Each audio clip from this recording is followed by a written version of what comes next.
Good morning.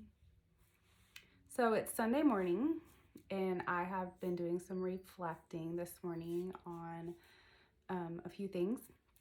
Sundays used to be my morning that I would get up and get ready, get dressed, and go to church. I led a Sunday school class for a long time for high school kids.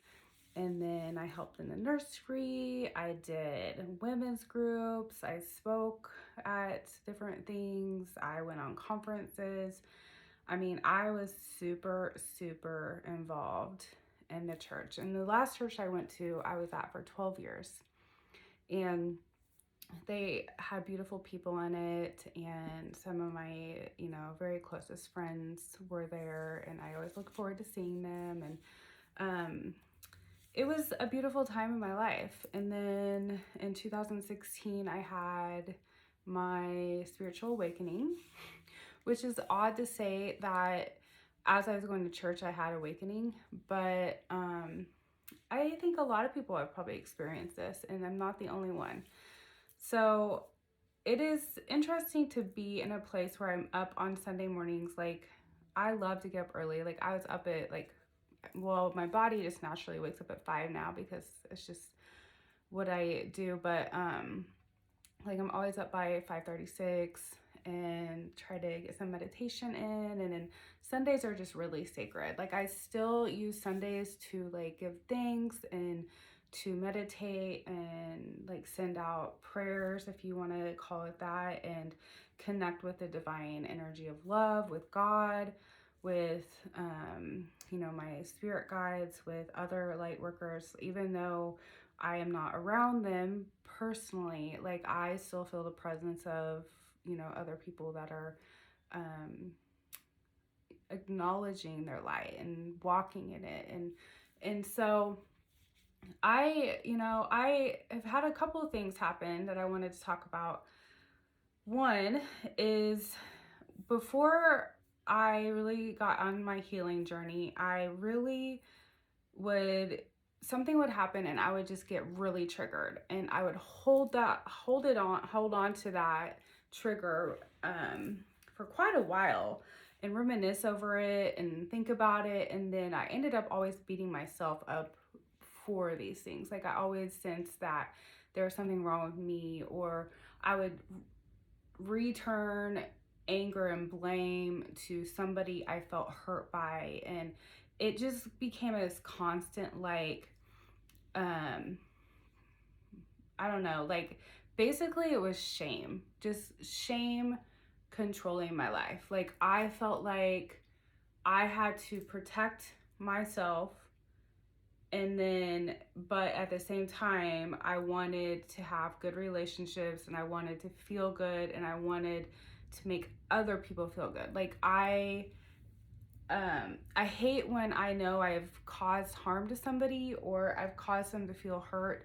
And I really don't like to live that way. And I would try to fix it. But the way I fixed it or attempted to, was not a healthy way of fixing things. So one thing that I think is really important to remember about conflict in general is sometimes conflict is something that happens that can be a reflection for you, not necessarily it's not gonna be that it doesn't hurt and it's not hard and that you don't have feelings about it. Absolutely, you are human. That is going to happen. However, one thing that you will learn on your healing journey is that conflicts are a way for you to learn.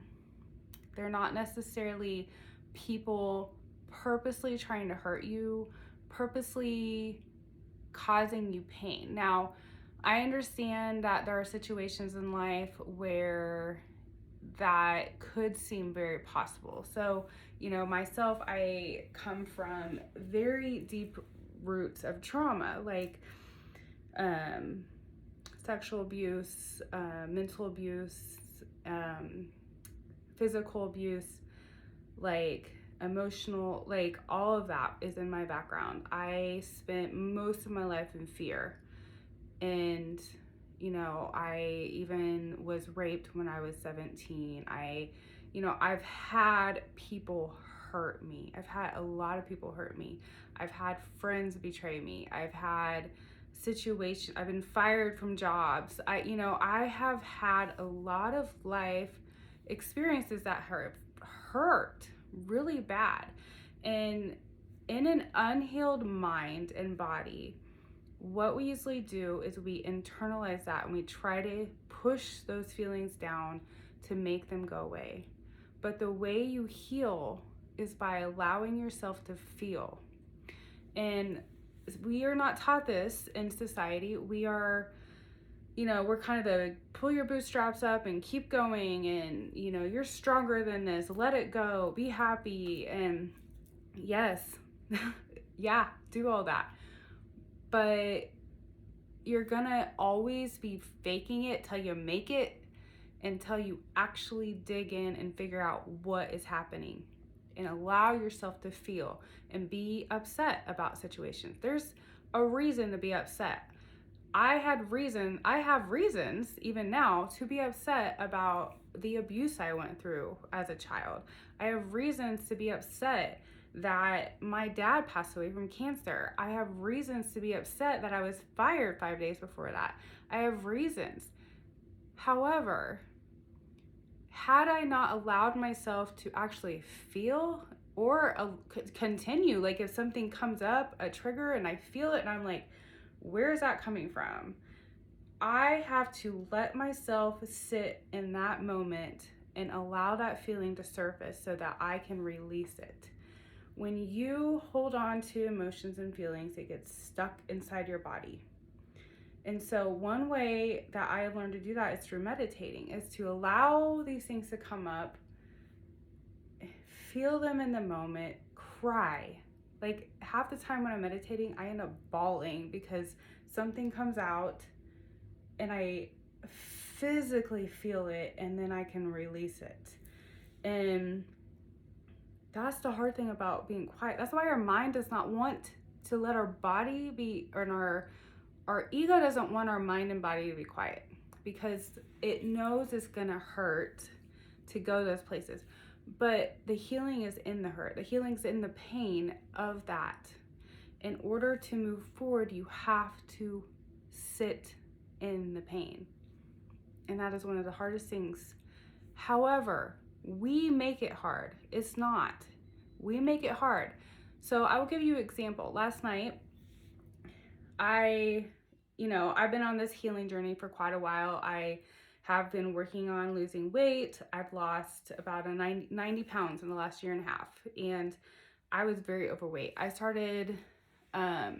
was overweight by the time I was in second or third grade, I think. I mean, severely overweight, like almost 200, probably plus pounds. And for like a 7, 8, 9-year-old, that's a lot to carry. And, I never, because of the abuse I went through, I completely disassociated. I shut off my mind. And a lot of things I have not been able to remember that happened to my child. I've done some hypnotherapy and stuff, and all that has begun to come out, and I've faced it now. But I did not know. It's almost like you have these different parts of your life. They're all different, separate parts. And I didn't ever comprehend that some of my eating habits now and the way that I cope with things could be related to things I went through when I was very small, when I was, 4, 5, 6, 7, 8, 9, And in that time, because I did not have the skills or the ability to manage what was happening around me and get through the abuse in a healthy way, because I didn't have examples, I didn't have safe places, I turned to food. That was my comfort, because it brings dopamine into our mind and makes us feel good for a moment. And so it's almost like taking all the pain and turning it into something else. And for just a moment, I feel better. Why I'm eating a cookie, I feel better. Why I'm eating whatever it is, the chips, I feel better, you know? And so when I was younger, of course I did that. Of course I turned to that because it's how I felt better in the moment. Like, that was my coping skill, and that's how I survived. And so last night, I did a meditation on it. Actually, I wanted to find the source of where I started to use food as a comfort. And so I did a meditation. I actually did it in a bath because sometimes like baths are very cleansing. And I've also found that being in a bath allows you to sit in your body because you're present with your body, and it's almost like sometimes it's good to just allow the water just to roll down. Like if you're sitting up and you've gotten wet, allow the water to roll down your body and to not feel like you're gonna have this desire to start getting like itch it or get off the water, but just allow it. Like as you are in present with your body, your mind can go inward and start to feel these. So as I was meditating, I didn't even try to like figure out where the source came from. It just popped up, like, because my mind was quiet and I was allowing my body to do this. But I felt as if my little me, one of the little me's at probably age 7, probably 7, 8, around there, maybe even like, I don't know, like between 7 and 10, somewhere around there, when I was really, really struggling with a lot, and I shut off my mind.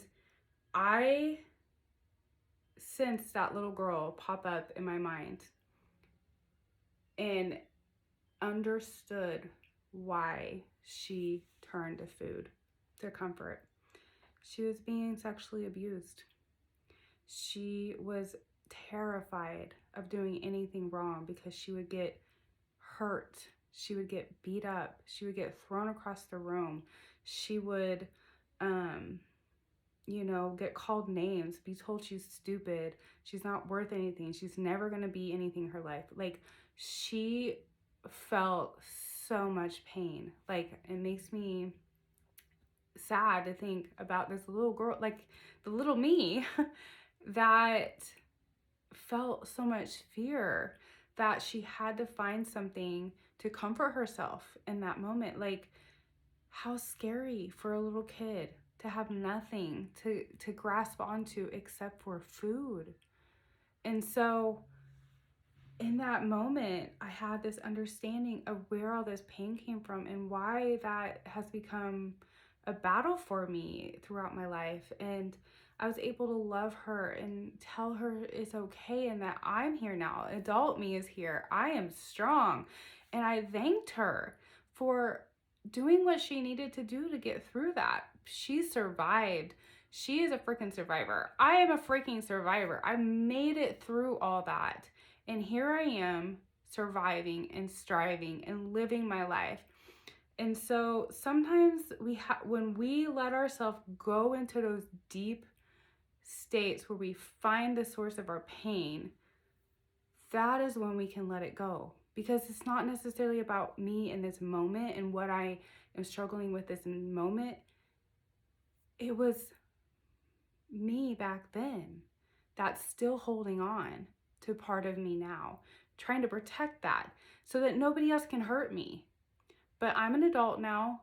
I can handle it. I can tell those men to get away from me. I can tell, people to not hurt me. If somebody says something to me, I can say, that hurt me, And so we have to allow ourselves to heal those moments so we can move forward in our adult life as healthy adults.